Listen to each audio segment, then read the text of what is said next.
positive or a good mental health habit would be something like watching my sleep cycle, or eating my meals in time, or taking a walk, doing some meditation. All of these things are going to be good mental health habits. And not doing any of these, not taking some time for yourself, not having space for yourself, would be poor mental health habits or bad mental health habits. All of us have habits or routines, for example, for attaining good physical health, like eating right, working out. The same way, let's say if we were to get into the habit of carrying out certain actions or routines with the intention that the outcome would have a positive effect on our mental health, then I think that's what a mental health habit would look like.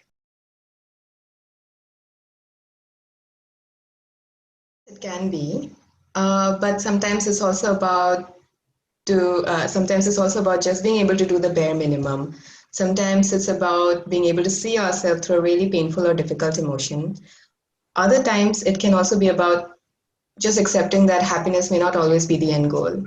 I think well-being is a much better way to look at mental health, good mental health, right? So when you say happiness, it is one emotion out of the seven universal emotions.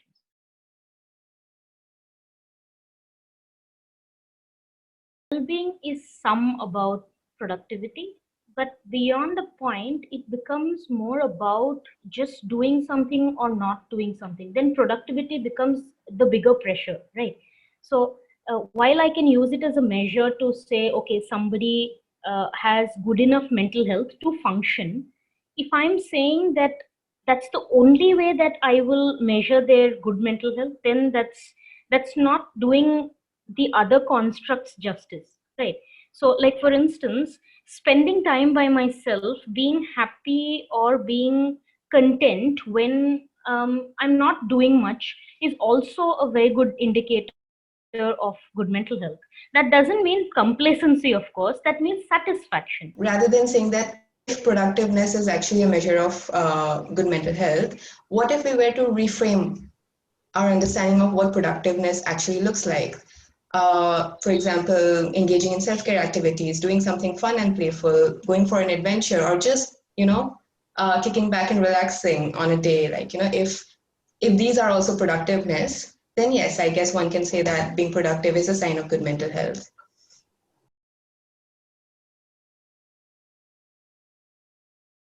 Good mental health does not necessarily mean that it's always going to be a constant.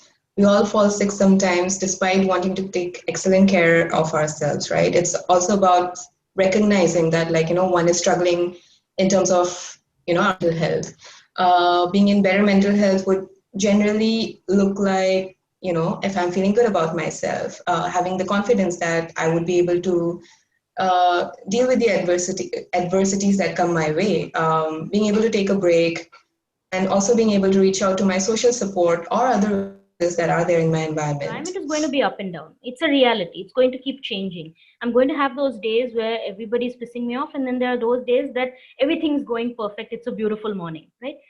But I think the way that we navigate those bad days and prepare for bad days during the good days is what is a good indicator of mental health.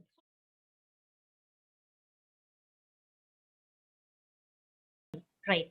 Because see, there are two things about journaling. One is that it's one of the ways that you can verbalize. If you're not in therapy actively, then journaling is a very good exercise for you to be able to explore what you're thinking. Because we think in images, but we speak in words. So your brain has to convert those images into words, and that can only be possible if you're verbalizing it outside of yourself.